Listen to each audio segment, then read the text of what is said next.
സാധാരണക്കാർക്ക് അറിയാത്ത ഒരു കാര്യമാണ് RO അല്ലെങ്കിൽ റിവേഴ്സ് ഓസ്മോസിസ് എന്താണ് എന്നത്. റിവേഴ്സ് ഓസ്മോസിസ് എന്നത് വെള്ളത്തിൽ നിന്ന് അലിഞ്ഞു ചേർന്ന ലായകങ്ങളെ വേർതിരിക്കുന്നതിന് പ്രാഥമികമായി ഉപയോഗിക്കുന്ന ഒരു മെംബ്രൻ ചികിത്സാ പ്രക്രിയയാണ്. അതുപോലെ ഡയാലിസിസിന് ഉപയോഗിക്കുന്നത് ഏറ്റവും ശുദ്ധമായ ജലമാണെന്ന് പൊതുവെ എല്ലാവർക്കും അറിയുന്ന കാര്യമല്ല. ഡയാലിസിസിന് ഉപയോഗിക്കുന്ന ജലം ഏറ്റവും ശുദ്ധവും മിനറൽസ് കുറഞ്ഞതുമായ ജലമാണ്. അതിനുവേണ്ടി പ്രത്യേകം നിർമ്മാണ പ്ലാന്റ് തന്നെ ഡയാലിസിസ് മുറിയോട് ചേർന്ന് തയ്യാറാക്കിയിട്ടുണ്ടായിരിക്കും. യൂണിറ്റ് തുടങ്ങുമ്പോൾ തന്നെ വാട്ടർ പ്ലാന്റ് സജ്ജമാക്കും. ഇതിനായി പ്രത്യേക നടപടിക്രമവുമുണ്ട്. അതിന് ആദ്യം വേണ്ടത് പ്രീ ട്രീറ്റ്മെന്റ് സിസ്റ്റമാണ്. അതായത് കുറേയേറെ ഫിൽറ്റേഴ്സ് ഉള്ള അതിലൂടെ കടത്തിവിട്ടാണ് ഈ ജലം ശുദ്ധീകരിക്കേണ്ടത്. അതിന് വേണ്ട ഒരു സിസ്റ്റമാണ് ആദ്യം വേണ്ടത്.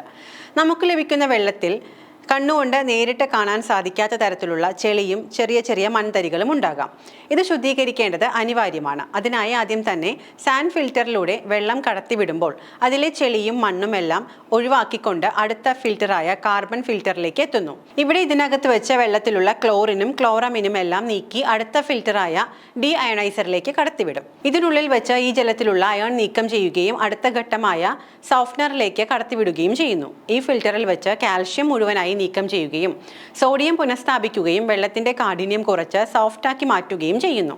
ഇതിനുശേഷം ഈ ജലം ഒരു ടാങ്കിൽ ശേഖരിക്കുകയും ആ ടാങ്കിൽ നിന്നും ഒരു ഹൈ പ്രഷർ പമ്പ് ഉപയോഗിച്ച് RO മെംബ്രൻസിലൂടെ കടത്തിവിടുന്നു. ഈ മെംബ്രൻസിൽ വെച്ച് ഓസ്മോസിസ് നടന്നതിന് ശേഷം ലഭിക്കുന്ന മിനറൽസ് കുറഞ്ഞ വെള്ളം ഡയാലിസിസിനായി ഒരു ടാങ്കിൽ സൂക്ഷിക്കുകയും ചെയ്യുന്നു. ഈ വെള്ളമാണ് ഡയാലിസിസിനായി നമ്മൾ ഉപയോഗിക്കുന്നത്. ഈ ടാങ്കിൽ നിന്നും ഒരു പമ്പ് ഉപയോഗിച്ച് ഡയാലിസിസ് മെഷീനിലേക്ക് ഇതെത്തിക്കുന്നു. ശുദ്ധീകരിച്ച വെള്ളം ഡയാലിസിസിനായി മെഷീനിലേക്ക് കടത്തിവിടുന്നതിന് മുൻപായി ഒരു UV ലൈറ്റ് 1 മൈക്രോൺ ഫിൽറ്റർ എന്നിവയിലൂടെ കടത്തിവിടുന്നു. എന്തെങ്കിലും കാരണവശാൽ ഏതെങ്കിലും തരത്തിലുള്ള ഒരു കണം ഉണ്ടെങ്കിൽ അത് മറ്റൊരു കാരണവശാലും രോഗിയിൽ എത്താതിരിക്കാനാണ് ഇത്തരത്തിൽ അവസാന ഘട്ടത്തിലുള്ള പ്രക്രിയ. രോഗികൾ സുരക്ഷിതരാവാൻ വേണ്ടി ഈ വെള്ളം റീസർക്കുലേറ്റ് ചെയ്തുകൊണ്ടിരിക്കും. എല്ലാ ദിവസവും ഈ വെള്ളത്തിന്റെ pH നോക്കുകയും pH ലെവൽ 6 to 7 ഇടയ്ക്ക് നിലനിർത്തുകയും ചെയ്യും. പിന്നെ പ്രധാനമായും ശ്രദ്ധിക്കേണ്ട കാര്യം, ഇത്തരത്തിൽ പലവിധ പ്രക്രിയകളിലൂടെ കടന്നു പോകുന്ന വെള്ളത്തിൽ മിനറൽസിന്റെ അളവ് വളരെ കുറവായിരിക്കും. ഇത് ഡയാലിസിസിന് വേണ്ടി മാത്രമുള്ള വെള്ളമാണ്. അതിനാൽ ഈ വെള്ളം ദാഹജലമായി ഉപയോഗിക്കാൻ പാടില്ല. ദാഹജലമായി ഇത് ഉപയോഗിക്കുകയാണെങ്കിൽ ശരീരത്തിൽ മിനറൽസിന്റെ അളവ് കുറവുണ്ടാകും.